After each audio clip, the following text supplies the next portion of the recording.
Lexim simbas Ungjillit të Markut.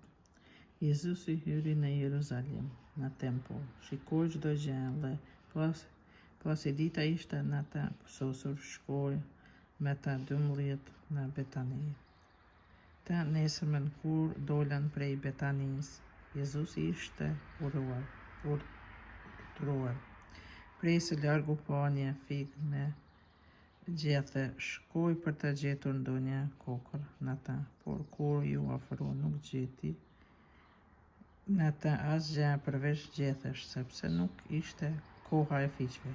Atëherë i tha: askush mos ngren kurrë e për këtë jetë me frut prej tejit. Nxënësit e tij i dëgjuan këto fjalë dhe arritën në Jeruzalem. Kur hyn në tempull, filloi të bojë ata që shitnin e blenin në tempull.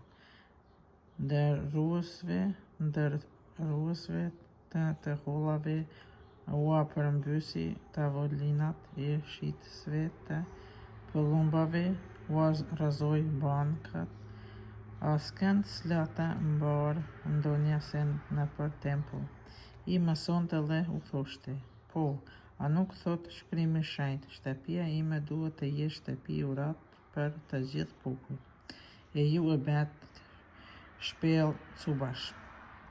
Kur dëgjuan, kryepriftërit e skribët kërkonin mënyrën si ta vrasin, por e dronin, sepse populli mbar ishte i ngazëlluar me mësimin e tij. Kur u bë natë, Jezusi e nxënësit po dilnin jashtë qytetit. Kur në mëngjes kaluan andej, paën se fiku është tarë me gjithë rrënjë.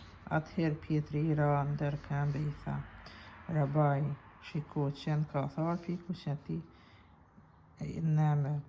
Jezusi mori fjalën e tha: kini besim në hyjin.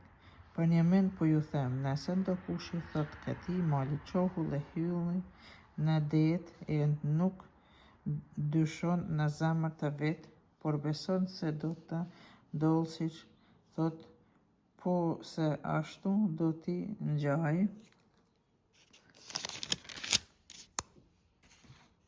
Prandaj po ju them, çkado që të kërkoni me urat, besoni se e morët e do ta fitoni me siguri. E ku do të ngriteni për t'u lutur, falni nëse keni ndonjë send kundër ndo huj, që ati juaj që është në qiell t'ju falë edhe juve.